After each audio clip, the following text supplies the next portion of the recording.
ಕರ್ತನ ಅತಿ ಪರಿಶುದ್ಧವಾದ ನಾಮದಲ್ಲಿ ವಂದನೆ ಸಲ್ಲಿಸ್ತೀನಿ. ಪ್ರಿಯ ದೇವರ ಮಕ್ಕಳೆಲ್ಲರೂ ಹೇಗಿದ್ದೀರಾ? ನೀವೆಲ್ಲರೂ ಸಂತೋಷವಾಗಿ ಚೆನ್ನಾಗಿದ್ದೀರ ಅಂತ ನಾನು ಭಾವಿಸ್ತೀನಿ. ನಾವು ಸಹ ದೇವರ ಕೃಪೆಯಿಂದ ನಾವೆಲ್ಲರೂ ಸಂತೋಷವಾಗಿದ್ದೇವೆ. ಪ್ರಿಯ ದೇವರ ಮಗು, ಇವತ್ತು ನೀವು ಯಾವ ಸಮಯದಲ್ಲಿ ನೋಡ್ತಿದ್ದೀರಾ? ಬೆಳಗ್ಗೆ ಎದ್ದು ಅನೇಕ ಜನ ಕೆಲಸಕ್ಕೆ ಹೋಗುವಂಥ ಸಮಯದಲ್ಲಿ ದೇವರ ವಾಕ್ಯ ನೋಡ್ತಿದ್ದೀರಾ, ಅಥವಾ ಅನೇಕರು ಕೆಲಸ ಮುಗಿಸಿ ಬಂದು ದೇವರ ವಾಕ್ಯ ಈ ಒಂದು ವಿಡಿಯೋ ನೀವು ನೋಡ್ತಿರ್ಬೋದು. ಆದರೆ ಇವತ್ತು ದೇವರು ಕೊಟ್ಟುವಂಥ ಒಂದು ವಿಶೇಷವಾದ ಒಂದು ಆಲೋಚನೆ ಒಟ್ಟಿಗೆ ನಿಮ್ಮ ಸನ್ನಿಧಿಯಲ್ಲಿ ಬರ್ತಾ ಇದ್ದೀನಿ. ಹೌದು, ದೇವರು ಕೊಟ್ಟಂಥ ಆಲೋಚನೆ ನಾವು ಧ್ಯಾನಿಸೋಣ. ಇಬ್ರಿಯ ಬರೆದಂಥ ಪತ್ರಿಕೆ 12ನೇ ಅಧ್ಯಾಯ 36, 37, 38ನೇ ವಾಕ್ಯ ನೋಡೋಣ. ಪ್ರಿಯ ದೇವರ ಮಗುವೆ, ಇವತ್ತು ಒಂದು ವಿಶೇಷವಾದ ಒಂದು ಸಂದೇಶವಾಗಿದೆ. ಪ್ರತಿಯೊಬ್ಬರು ನೋಡಿ. ಇವತ್ತು ಹೊಸಬರು ಯಾರಾದರೂ ನೋಡುವುದಾದರೆ ದಯವಿಟ್ಟು ಸಬ್ಸ್ಕ್ರೈಬ್ ಮಾಡಿ, ಲೈಕ್ ಮಾಡಿ, ಇತರರಿಗೆ ಈ ಒಂದು ವಿಷಯವನ್ನು ಸಂದೇಶವನ್ನು ಕಳಿಸಿ. ಹೌದು, ಇವತ್ತು ನಾವು ಮುಖ್ಯವಾಗಿ ದೇವರು ಕೊಟ್ಟ ಒಂದು ಆಲೋಚನೆ ಧ್ಯಾನಿಸೋಣ. ಆಗಲೇ ಹೇಳ್ದಂಗೆ ಇಬ್ಬರೇ ಬರೆದಂಥ ಪತ್ರಿಕೆ 12ನೇ ಅಧ್ಯಾಯ 36, 37, 38. ಇದರಲ್ಲಿ ನಾವು 36ನೇ ವಾಕ್ಯ ನೋಡೋಣ. ದೇವರ ಚಿತ್ತವನ್ನು ನೆರವೇರಿಸಿ ವಾಗ್ದಾನದ ಫಲವನ್ನು ಹೊಂದಬೇಕಾದರೆ ನಿಮಗೆ ತಾಳ್ಮೆ ಬೇಕು. ಆಮೇನ್. ಎಷ್ಟು ಜನ ನಂಬ್ತೀರಾ? ಇವತ್ತು ಪ್ರಿಯ ದೇವರ ಮಗುವೆ, ನಿನ್ನ ಜೀವಿತದಲ್ಲಿ ದೇವರ ಚಿತ್ತವನ್ನು ನೆರವೇರಿಸೋದಕ್ಕಾಗಿ ದೇವರು ನಿನ್ನ ಕರೆದಿರುವಾಗ ನಿನಗೋಸ್ಕರ ದೇವರದ್ದು ವಾಗ್ದಾನವನ್ನು ದೇವರು ಇಟ್ಟಿದ್ದಾರೆ. ಹಲ್ಲೆಲೂಯ. ಯೆಶಾಯ 55 ಅನ್ನೋದು ದೇವರ ಬಾಯಿಂದ ಬಂದಂಥ ಮಾತು.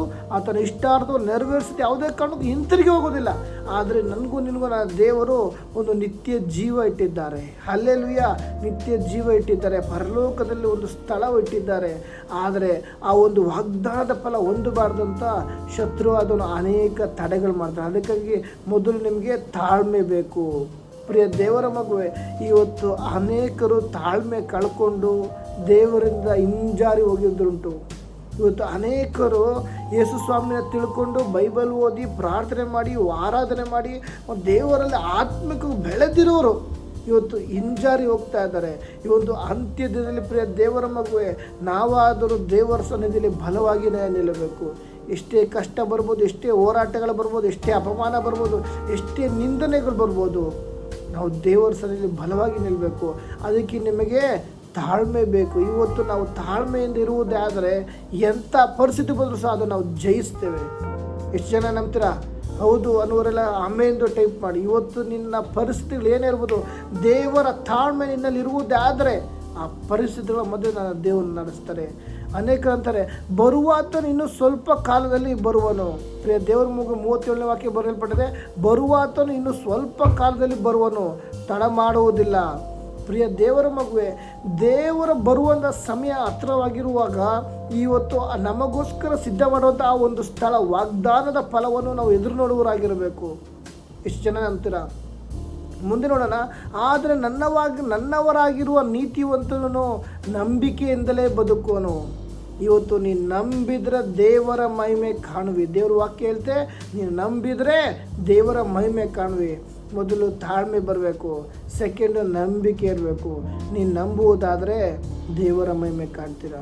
ಯಾಕಂದರೆ ಇವತ್ತು ಯೇಸು ಸ್ವಾಮಿ ಏನಕ್ಕೆ ತಡೆ ಮಾಡ್ತಾ ಇದ್ದಾರೆ ಅಂದರೆ, ಅನೇಕರು ಸತ್ಯ ತಿಳ್ಕೊಂಡು ಸತ್ಯ ತಿಳಿದೇ ಜನರು ಸಹ ಇದ್ದಾರೆ. ಒಬ್ಬರು ಈ ಭೂಮಿ ಮೇಲೆ ನಾಶ ಆಗಬಾರ್ದು ಅಂತ ದೇವರ ಉದ್ದೇಶ ಆಗಿದೆ. ಆದ್ದರಿಂದ ಯಾರು ನಾಶ ಆಗಬಾರ್ದು ಅಂತ ದೇವರ ಉದ್ದೇಶ ಆಗಿದೆ. ಅದೊಂದು ವಾಕ್ಯ ನೋಡೋಣ. 2 ಪೇತ್ರ 3ನೇ ಅಧ್ಯಾಯ 2 ಪೇತ್ರ 3ನೇ ಅಧ್ಯಾಯ 9, 10, 11, 12, 13 ಇಷ್ಟು ವಾಕ್ಯ ನಾವು ಧ್ಯಾನಿಸೋಣ. ಇಷ್ಟು ವಾಕ್ಯದಲ್ಲಿ ಅನೇಕ ಒಳಾರ್ಥ ಇದೆ. ಕರ್ತನು ತನ್ನ ವಾಗ್ದಾನವನ್ನು ನೆರವೇರಿಸುವುದಕ್ಕೆ ತಡ ಮಾಡುತ್ತಾನೆಂಬುದಾಗಿ ಕೆಲವರು ಅರ್ಥ ಮಾಡಿಕೊಳ್ಳುವ ಪ್ರಕಾರ ಆತನು ತಡ ಮಾಡುವವನಲ್ಲ. ಪ್ರಿಯ ದೇವರ ಮಗುವೆ, ಒಂದು ವಿಷಯ ನಾವು ತಿಳ್ಕೊಬೇಕು. ದೇವ್ರು ಲೇಟಾಗಿ ಬರ್ತಾ ಇದ್ರೆ ಅಂದರೆ ಏನೋ ದೇವ್ರು ಲೇಟಾಗಿ ಬರ್ತಾರೆ ಅಂತಲ್ಲ. ನಿನ್ನಾಗಿ ಅನೇಕ ಜನರು ಬಿಡುಗಡೆ ಆಗುವುದುಂಟು. ನಿನ್ನಾಗಿ ಅನೇಕ ಜನರು ಮನಸಾಂತರ ಆಗುವುದುಂಟು. ಅನೇಕ ಜನರು ಪಾಪದಲ್ಲಿ ಇದನ್ನ ನಡೀತಾ ಇದ್ದಾರೆ. ಅನೇಕ ಯೌವನಸ್ಥರು ಲೋಕದ ಆಸೆ ಪಾಸೆಗಳಲ್ಲಿ ಡ್ರಗ್ಸು, ಗಾಂಜಾ, ಸಿಗರೇಟು ಈ ರೀತಿ ಅನೇಕ ಒಂದು ಕೆಟ್ಟ ದುರಭ್ಯಾಸದಲ್ಲಿ ಬಿದ್ದೋಗಿದ್ದಾರೆ. ಪ್ರಿಯ ದೇವರ ಮಗುವೆ, ಯಾಕೆ ದೇವರು ಲೇಟ್ ಆಗ್ತಿದೆ ಅಂದರೆ ಪ್ರತಿಯೊಬ್ಬರು ಸಹ ರಕ್ಷಣೆ ಹೊಂದಬೇಕಂದ್ರೆ. ಇನ್ನು ಮುಂದೆ ನೋಡುವುದಾದರೆ, ಯಾವನಾದರೂ ನಾಶವಾಗುವುದರಲ್ಲಿ ಆತನ ಇಷ್ಟಪಡದೆ ಎಲ್ಲರೂ ತನ್ನ ಕಡೆಗೆ ತಿರುಗಿಕೊಳ್ಳಬೇಕೆಂದು ಅಪೇಕ್ಷಿಸುವವನಾಗಿದ್ದು ನಿಮ್ಮ ವಿಷಯದಲ್ಲಿ ದೀರ್ಘ ಶಾಂತಿ ಉಳ್ಳವನಾಗಿದ್ದಾನೆ. ಆಮೇನ್. ಎಷ್ಟು ಜನ ನಂಬ್ತೀರಾ? ಒಬ್ಬರು ಅಂತ ಬರೆಯಲ್ಪಟ್ಟದ. ಎಲ್ಲರೂ ತನ್ನ ಕಡೆಗೆ ಇವತ್ತು ಅಲ್ಲಿ ಅನೇಕರು ಹೇಳ್ತಾರೆ, ನೀನು ಯೇಸು ಸ್ವಾಮಿನ ಬಂದಮೇಲೆ ಯೇಸು ಸ್ವಾಮಿ ತಿಳ್ಕೊಂಡ್ಮೇಲೆ ನೀನು ಹಿಂದೂದ ಕ್ರಿಶ್ಚಿಯನ್ ಬಂದ್ಬಿಟ್ಟಿದ್ಯಾ. ಇಲ್ಲಿ ಮತ ಅಂತ ಕರೆಯಲ್ಪಟ್ಟಿಲ್ಲ. ಯೇಸು ಸ್ವಾಮಿ ಬಂದು ಮತನ ಪ್ರಚಾರ ಮಾಡೋಕ್ಕೆ ಬಂದಿಲ್ಲ. ನಿನ್ನಲ್ಲಿರುವಂಥ ಪಾಪವನ್ನು, ನಿನ್ನನ್ನು ಒಂದು ಮನ ತಿರುಗು ಉಂಟಾಗೋಕ್ಕೆ, ಒಂದು ಸುವಾರ್ಥ ತಿಳಿಯುವಾಗ ನಿನ್ನೊಂದು ಪರಿವರ್ತನೆ, ಒಂದು ಅಲ್ಲಿ ಮಾನಸಾಂತರ ಉಂಟಾಗುತ್ತೆ. ಇಲ್ಲಿ ಪ್ರತ್ಯೇಕವಾಗಿ ನೀನು ಹಿಂದೂ ಮುಸ್ಲಿಂ ಮತ್ತು ಎಲ್ಲೂ ಸಹ ಯೇಸು ಸ್ವಾಮಿ ಜಾತಿ ಮಾಡೋದಕ್ಕೆ ಬಂದಿಲ್ಲ. ಒಂದು ಅನೇಕರಿಗೆ ಮನಸಾಂತರ ಉಂಟಾಗೋದಕ್ಕೆ ಬಂದಿದೆ. ಅನೇಕರು ಪಾಪದಲ್ಲಿದ್ದಾರೆ, ಪಾಪದಿಂದ ಬಿಡಿಸುವುದಕ್ಕೋಸ್ಕರ ನಾನು ದೇವರು ಬಂದನೇ ಹೊರತು ಆ ಮತವನ್ನು ಸೃಷ್ಟಿ ಮಾಡೋದಕ್ಕೆ ಬಂದಿಲ್ಲ. ಅಲ್ಲಿ ಬರೆಯಲ್ಪಡದೆ ಎಲ್ಲರೂ ತನ್ನ ಕಡೆಗೆ ಅಲ್ಲೆಲ್ಲಿಗೆ ತಿರುಗಿಕೊಳ್ಳಬೇಕೆಂದು, ಪಾಪದಿಂದ ತಿರುಗಿಕೊಳ್ಬೇಕು, ಮನಸಾಂತರ ಉಂಟಾಗಬೇಕೆಂದು ದೇವರು ದೀರ್ಘ ಶಾಂತಿಯಿಂದ ಕಾಯ್ತಾ ಇದ್ದಾರೆ. ಇವತ್ತು ದೇವ್ರು ಲೇಟ್ ಆಗ್ತಿದೆ ಅಂದರೆ, ದೇವರೇ ಅನೇಕ ಬರೋದು ಲೇಟ್ ಆಗ್ತಿದೆ ಅಂದರೆ, ಇನ್ನೂ ಕೆಲವರು ಬಿಡುಗಡೆ ಆಗೋದುಂಟು, ಇನ್ನೂ ಕೆಲವರು ರಕ್ಷಣೆ ಆಗೋದುಂಟು. ಅದಕ್ಕಾಗಿ ನನ್ನ ದೇವರು ದೀರ್ಘ ಶಾಂತನಾಗಿ ಕಾದಿದ್ದಾನೆ. ಆಮೇನ್. ಎಷ್ಟು ದಿನ ನಂತರ ಮುಂದೆ ನೋಡಿದ್ರೆ 10ನೇ ವಾಕ್ಯ, ಆದರೂ ಕರ್ತನ ದಿನವು ಕಳ್ಳನು ಬರುವಂತೆ ಬರುತ್ತದೆ. ಆಮೇನ್. ಇವತ್ತು ಒಬ್ಬರು ಮನೆಗೆ ಕಳ್ಳ ಬರ್ತಾನೆ ಅಂದರೆ ಹೇಳ್ಬಿಟ್ಟ ಬರ್ತಾನೆ, ಬಂದು ಏನು ಮಾಡ್ತಾರೆ, ನಾವೆಲ್ಲ ಗೇಟ್ ಬೀಗ ಹಾಕ್ಕೊಂಡು ಹುಷಾರಾಗಿ ಬಾಗಿಲು ಹಾಕ್ಕೊಂಡು ಫುಲ್ಲು ಸೇಫ್ಟಿ ಮಾಡ್ತೀವಿ, ಕಳ್ಳ ಬರಬಾರ್ದು ಅಂತ. ಕಳ್ಳ ಅದೇ ಬಂದ್ಬಿಡ್ತಾನೆ ಅಂದರೆ ಎಲ್ಲ ಈ ಥರ ಸೇಫ್ಟಿ ಅದೇ ಕಳ್ಳ ಬರಲ್ಲ ಅಂತ ಗೊತ್ತಾಗಿದ್ರೆ ಆರಾಮಾಗಿ ನೆಮ್ಮದಿಯಾಗಿರ್ತೀವಿ. ಇವತ್ತು ನಿನ್ನ ಆತ್ಮಿಕ ಜೀವಿತವನ್ನು ನೀನು ಸರಿಪಡಿಸ್ಕೊಬೇಕಾಗುತ್ತೆ. ಪ್ರಿಯ ದೇವರ ಮಗು, ಇವತ್ತು ಅನೇಕರು ಬೇಡವಾದ ಉಪದೇಶಕ್ಕೆ ಕಿವಿ ಕೊಟ್ಟು ಜಾರಿ ಹೋಗುತ್ತಿರೋದುಂಟು. ಇವತ್ತು ನಿನ್ನಲ್ಲಿರುವಂಥ ವಾಕ್ಯ ಬಲವಾಗಿ ಹಿಡಿದುಕೊಳ್ಳಬೇಕು. ಯಾಕಂದ್ರೆ ನನ್ನ ದೇವರು ವಾಕ್ಯ ಬರೋಣ, ಆದರೂ ಕರ್ತನ ದಿನವು ಕಳ್ಳನು ಬರುವಂತೆ ಬರುತ್ತದೆ. ಹಾಲೆಲೂಯಾ. ಇವತ್ತು ದೇವರು ಬರೋಣ ಸಿದ್ಧವಾಗಿರುವುದಾದರೆ, ಈ ರಾತ್ರಿ ನನ್ನ ದೇವರು ಬರುವುದೇ ಆದರೆ ನೀನು ಸಿದ್ಧವಾಗಿದ್ದೀರಾ? ಇಷ್ಟು ಜನ ಸಿದ್ಧವಾಗಿದ್ದರೆ, ನನ್ನ ದೇವ್ರು ಬರೋದಾದರೆ ನಾನು ಎತ್ತಲ್ಪಡ್ತೀನಿ, ನಾನು ದೇವ್ರು ಬರೋದಾದ್ರೆ ನಾನು ಪರಲೋಕಕ್ಕೆ ನಿತ್ಯ ಜೀವ ನನಗೋಸ್ಕರ ದೇವ್ರು ಸಿದ್ಧ ಮಾಡಿಟ್ಟಿದ್ದಾರೆ, ನಾನು ರಕ್ಷಣೆ ಒಂದೇ ಹೊಂದ್ತೀನಿ ಅನ್ನೋರು ಎಷ್ಟು ಜನ ಇದ್ದೀರಾ? ಇವತ್ತು ನಮ್ಮನ್ನು ನಾವು ಸರಿಪಡಿಸ್ಕೊಂಡು, ಯಾಕಂದರೆ ಕರ್ತನ ಬರೋಣ ದಿನವು ಹತ್ತಿರವಾಗಿದೆ. ಮುಂದೆ ನೋಡಿದರೆ, ಆ ದಿನದಲ್ಲಿ ಆಕಾಶ ಮಂಡಲವು ಮಹಾಘೋಷದಿಂದ ಇಲ್ಲದೆ ಹೋಗುವುದು. ಎಷ್ಟು ಜನ ನಂತರ ಇವತ್ತಿರುವಂಥ ಆಕಾಶ, ಸೂರ್ಯ, ಚಂದ್ರ ನನ್ನ ದೇವರು ಬರೋಣ ಅಂತ ಸಮಯದಲ್ಲಿ ಎಲ್ಲವೂ ಇಲ್ಲದೆ ಹೋಗುವಾಗುತ್ತದೆ. ಸೂರ್ಯ, ಚಂದ್ರ, ನಕ್ಷತ್ರಗಳು ಉರಿದು ಲಯವಾಗಿ ಹೋಗುವವು. ಭೂಮಿಯಲ್ಲಿಯೂ ಅದರಲ್ಲಿರುವ ಕೆಲಸಗಳು ಸುಟ್ಟಿ ಹೋಗುವವು. ಅಲ್ಲೆಲ್ಲ ಸುಟ್ಟು ಹೋಗುವ. ಇವತ್ತು ಭೂಮಿಯಲ್ಲಿರುವ ಪ್ರತಿಯೊಂದು ಕಾರ್ಯಗಳು ಎಲ್ಲ ಬೆಂಕಿಗೆ ಸಿದ್ಧ ಮಾಡಿಟ್ಟಿದ್ದಾರೆ ನನ್ನ ದೇವರು. ಇವತ್ತು ಪ್ರಿಯ ದೇವರ ಮಗುವೆ, ಸೂರ್ಯ, ಚಂದ್ರ, ನಕ್ಷತ್ರ ಅಂತ ಅವೆಲ್ಲದಕ್ಕೊಂದು ಸಮಯ ನಿಗದಿಪಡಿಸಿದ್ದಾರೆ. ಏನೇ ನಾವೊಂದು ಪ್ರಾಡಕ್ಟ್ ತೊಗೊಂಡ್ರೆ ಅದಕ್ಕೊಂದು ಲೈಫ್ ಎಕ್ಸ್ಪೈರಿ ಡೇಟ್ ಇರುತ್ತೆ. ನೋಡಿದರೆ ಯಾವುದೇ ಒಂದು ಬಿಸ್ಕೆಟ್ ಇರ್ಬೋದು, ಏನೇ ಒಂದು ಪ್ರಾಡಕ್ಟ್ ತೊಗೊಂಡ್ರೆ ಅದಕ್ಕೊಂದು ಎಕ್ಸ್ಪೈರಿ ಡೇಟ್ ಇಷ್ಟು ದಿವಸ ಅಂತ ಇರುತ್ತೆ. ಪ್ರತಿಯೊಂದು ವಿಷಯಕ್ಕೂ ಇಷ್ಟು ದಿನ ಅಂತ. ಯಾರೊಬ್ಬ ಮನುಷ್ಯ ಹುಟ್ಟಿದ ಅಂತ ಅವನಿಗೆ ಶಾಶ್ವತವಾಗಿ ಯಾರೂ ಇಲ್ಲಿ ಬದುಕೋಕ್ಕಾಗೋದಿಲ್ಲ. ಅಲ್ಲೆಲ್ಲಿಯ ಈ ನಮ್ಮ ಶರೀರ ಕಣದಿಂದ ಹೇಳಿದೆ, ಮಣ್ಣಿಂದ ಉಂಟು ಮಾಡಿ ಮಣ್ಣಿಗೆ ಮಣ್ಣು, ಬೂದಿಗೆ ಬೂದಿ, ಧೂಳಿಗೆ ಧೂಳು. ಈ ಶರೀರ ಇಲ್ಲೇ ಹೋಗುತ್ತೆ. ಆದರೆ ನನ್ನಲ್ಲಿ ನಿನ್ನಲ್ಲಿರುವಂಥ ಆತ್ಮ ದೇವರ ಆತ್ಮವಾಗಿದೆ. ಎಷ್ಟು ಜನ ನಂಬ್ತೀರಾ? ಆ ಆತ್ಮ ನಿತ್ಯ ಜೀವಕ್ಕೆ ಹೋಗುವಂಥದ್ದಾಗಿದೆ. ಆದರೆ ಸೈತಾನ ಆದವನು ಏನು ಮಾಡ್ತಾನೆ, ನಿನ್ನ ಆತ್ಮ ರಕ್ಷಣೆ ಹೊಂದಬಾರ್ದು, ನಿನ್ನ ಆತ್ಮ ಬಿಡುಗಡೆ ಹೊಂದಬಾರ್ದು, ನಿನ್ನ ಆತ್ಮ ಪರಲೋಕಕ್ಕೆ ಸೆರೆಪಡಬಾರ್ದು ಅಂತ ಅನೇಕ ಪಾಪದಲ್ಲಿ, ಅನೇಕ ಶಾಪಗಳಲ್ಲಿ, ಅನೇಕ ಹೋರಾಟಗಳಲ್ಲಿ ತಂದಾಗ್ತಾನೆ. ಇವತ್ತು ನಾವು ಎಚ್ಚರವಾಗಿರೋಣ. ನನ್ನ ದೇವರು ಕಳ್ಳನು ಬರುವಂತೆ ಬರ್ತಾನೆ. ಆ ಒಂದು ಒಳ್ಳೆಯ ಪದವಿಯನ್ನು ನಾವು ನಿರೀಕ್ಷಿಸಿ ಇವತ್ತು ನಾವು ಸಿದ್ಧವಾಗೋಣ. ಮುಂದೆ ನೋಡೋಣ. 11, 12, 13ನೇ ವಾಕ್ಯ ಓದಿ ನಾವು ಮುಗಿಸೋಣ. ಇವುಗಳೆಲ್ಲವೂ ಹೀಗೆ ಲಯವಾಗಿ ಹೋಗುವುದರಿಂದ ನೀವು ದೇವರ ದಿನದ ಪ್ರತ್ಯಕ್ಷೆಯನ್ನು ಎದುರು ನೋಡುತ್ತಾ ಆರೈಸುತ್ತಾ ಎಷ್ಟೋ ಪರಿಶುದ್ಧವಾದ ನಡವಳಿಕೆಯೂ ಭಕ್ತಿಯೂ ಉಳ್ಳವರಾಗಿರಬೇಕಲ್ಲ.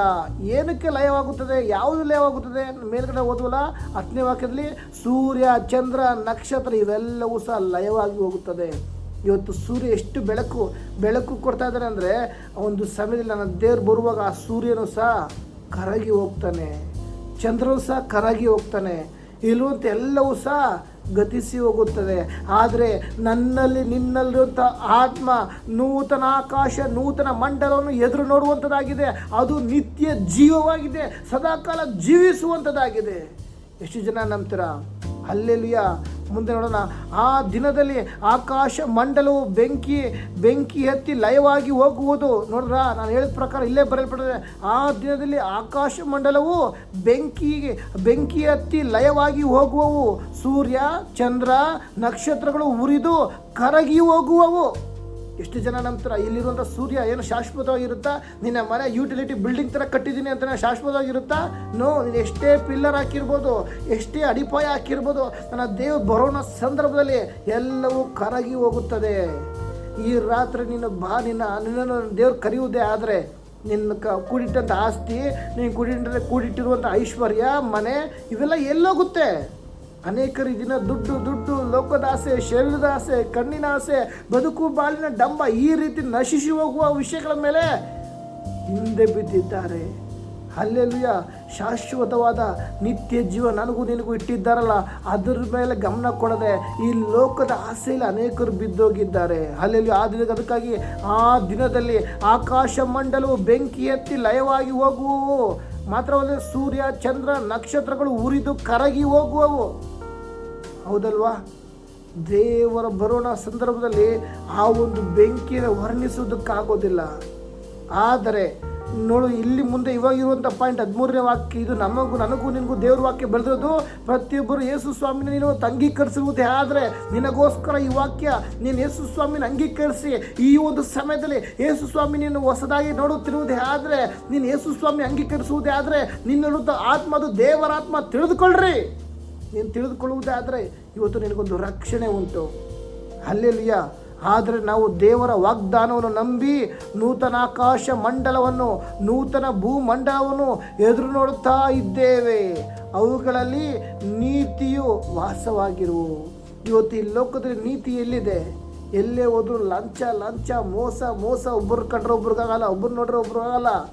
ಹಲ್ಲೆಲೂಯ. ಇವತ್ತು ನನಗೂ ನಿನಗೂ ನೂತನ ಆಕಾಶ ಮಂಡಲ, ನೂತನ ಭೂಮಂಡಲವನ್ನು, ನಿತ್ಯ ಜೀವವನ್ನು ನನ್ನ ದೇವರು ಸಿದ್ಧ ಮಾಡಿಟ್ಟಿದ್ದಾರೆ. ಅದಕ್ಕಾಗಿ ಆವಾಗಲೇ ರೋಮ ಬರೆದ ಪತ್ರಿಕೆ ನೋಡುವುದಾದ್ರೆ ಇಬ್ಬರೇ ಬರೆದಂಥ ಪತ್ರಿಕೆಯಲ್ಲಿ 12ನೇ ಅಧ್ಯಾಯ 36 ವಾಕ್ಯ. ಆ ದೇವರ ಚಿತ್ತವನ್ನು ನೆರವೇರಿಸಿ ವಾಗ್ದಾನದ ಫಲವನ್ನು ಹೊಂದಬೇಕಾದರೆ ನಿಮಗೆ ತಾಳ್ಮೆ ಬೇಕು. ಇವತ್ತು ನೀವು ತಾಳ್ಮೆಯಿಂದ ಇರಿ. ನನಗೂ ನಿನಗೊಂದು ನಿತ್ಯ ಜೀವ ಉಂಟು. ನನಗೂ ನಿನಗೊಂದು ನೂತನ ಸ್ವಭಾವ, ನೂತನ ಒಂದು ಭೂಮಂಡಲ ಉಂಟು. ನೂತನ ಸ್ವಭಾವವನ್ನು ಹುಟ್ಟಿಸಿ ನಮ್ಮಂಥ ಪಾಪವನ್ನು ದೇವರು ಹೋಗಲಾಡಿಸಿದನಲ್ವಾ? ಎಲ್ಲ ಪಾಪವು ನಮ್ಮ ದೇವರು ತೆಗೆದುಹಾಕಿದ್ದಾನೆ. ಸಂತೋಷ ಪಡ್ರಿ. ಇದುವರೆಗೂ ಇದ್ದಂಥ ಪ್ರಕಾರವಲ್ಲ. ನಾವು ಯಾವಾಗ ಯೇಸುಸ್ವಾಮಿನ ಅಂಗೀಕರಿಸ್ಕೊಂಡ್ವೋ ಆ ಅಂತಿಮ ದಿನದಲ್ಲೇ ಸಹ ನಮ್ಮ ಪಾಪವನ್ನು ಆತನ ಕ್ಷಮಿಸಲ್ಪಟ್ಟಿದ್ದಾನೆ. ಇನ್ನೂ ಪಾಪದಲ್ಲಿರುವುದಕ್ಕಾಗಿ ನನ್ನ ದೇವರು ನಿನ್ನನ್ನು ಕರೆದಿಲ್ಲ. ಯಾಕಂದರೆ ನೀನು ನೂತನ ಭೂಮಂಡಲವನ್ನು, ನೂತನ ಆಕಾಶವನ್ನು ಎದುರು ನೋಡುವವರಾಗಿದ್ದೇವೆ. ನಿನಗೋಸ್ಕರ ನಿತ್ಯ ಜೀವನ ಏರ್ಪಡಿಸಿದ್ದಾನೆ. ಅದನ್ನು ನಾವು ಎದುರು ನೋಡುವವರಾಗಿದ್ದೇವೆ. ಅಲ್ಲಿ ಸದಾಕಾಲ ನೀತಿ ಇರುತ್ತದೆ. ಇಲ್ಲಿ ಈ ಥರ ಅನೀತಿಯಾಗಿರೋದಿಲ್ಲ. ಪ್ರಿಯ ದೇವರ ಮಗುವೆ, ಇವತ್ತು ಯಾರಾದರೂ ಹೊಸದಾಗಿ ಅಥವಾ ನೀವು ಸಮಯ ಫ್ರೀ ಮಾಡಿಕೊಂಡು ವಾಕ್ಯನ ನೋಡ್ತಿರ್ಬೋದು. ನೀನು ಧೈರ್ಯದಿಂದಿರಿ, ನೀನು ಸಂತೋಷವಾಗಿರಿ. ನೀನು ಯೇಸು ಸ್ವಾಮಿ ಅಂಗೀಕರಿಸುವುದೇ ಆದರೆ ಇವತ್ತು ದೇವರ ವಾಗ್ದಾನವನ್ನು ನಂಬಿ ನೂತನ ಆಕಾಶ, ನೂತನ ಭೂಮಂಡಲವನ್ನು ದೇವರು ನಿನಗೋಸ್ಕರ ಸಿದ್ಧ ಮಾಡಿದ್ದಾನೆ.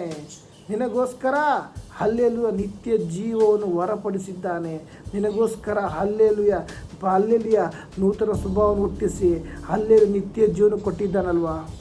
ಈ ಒಂದು ಭಾಗ್ಯ, ಈ ಒಂದು ಸಂತೋಷ ಎಷ್ಟು ಕೋಟಿ ಎಷ್ಟು ಲಕ್ಷ ಕೊಟ್ಟರೂ ಸಿಕ್ಕೋದಿಲ್ಲ. ಇವತ್ತು ನಿನ್ನ ಆತ್ಮ ರಕ್ಷಣೆ ಹೊಂದಿದೆ, ನಿನ್ನ ಆತ್ಮ ಬಿಡುಗಡೆ ಹೊಂದಿದೆ, ನಿನ್ನ ಆತ್ಮ ಸೈತಾನದಿಂದ ಒಂದು ಸರಪಳಿಯಿಂದ ಬಿಡುಗಡೆ ಹೊಂದಿದೆಯಲ್ವಾ? ಎಷ್ಟು ಜನ ನಂಬ್ತೀರಾ? ಸಂತೋಷವಾಗಿರಿ, ಧೈರ್ಯವಾಗಿರಿ. ಕರ್ತನಾದ ಯೇಸು ಕ್ರಿಸ್ತನು ಸದಾಕಾಲ ನಿಮ್ಮ ಸಂಗಡ ಇರುತ್ತಾನೆ. ಅನೇಕರು ನಮ್ಮ ಬಂಧು ಮಿತ್ರರಲ್ಲ, ಸಹೋದರಲ್ಲ, ತಂಗಿ ಇಲ್ಲ, ಅಕ್ಕ ಇಲ್ಲ, ಅಮ್ಮ ಇಲ್ಲ, ಗಂಡ ಇಲ್ಲ, ಹೆಂಡತಿ ಇಲ್ಲ. ನಿನ್ನ ಜೊತೆ ಯಾರು ಇಲ್ಲ ಅಂದರೂ ನನ್ನ ಕರ್ತನಾದ ಯೇಸು ಕ್ರಿಸ್ತ ನಿಮ್ಮ ಸಂಗಡ ಇರ್ತಾನೆ. ನೀವು ಕೆಲಸಕ್ಕೆ ಹೋಗುವಾಗಲೂ, ಪ್ರಯಾಣದಲ್ಲೂ, ಬರುವಾಗಲೂ, ಅನಾರೋಗ್ಯದಲ್ಲಿ ಸಮಯದಲ್ಲಿ ಇರುವುದೇ ಆದರೆ, ಒಂದು ಬಲಯದಲ್ಲಿ ನೀವು ಇರುವುದೇ ಆದರೆ, ಆ ಬಲಯತೆ ಮಧ್ಯದಲ್ಲಿ ನೀನು ಯೇಸು ಸ್ವಾಮಿನ ನಂಬುವುದೇ ಆದರೆ, ಯೇಸು ಸ್ವಾಮಿನ ಧ್ಯಾನಿಸುವುದಾದರೆ, ನನ್ನ ಕರ್ತನು ಆತನಂಥ ಬಲವನ್ನು ನಿನಗೆ ಅನುಗ್ರಹಿಸುವನಾಗಿದ್ದಾನೆ. ಹೆಚ್ಚು ಜನ ನಂತರ ಇವತ್ತು ಈ ಒಂದು ವಾಕ್ಯದ ಮುಖಾಂತರ ದೇವರು ನಿಮ್ಮೆಲ್ಲರನ್ನು ಆಶೀರ್ವದಿಸಲಿ. ಆಮೇನ್.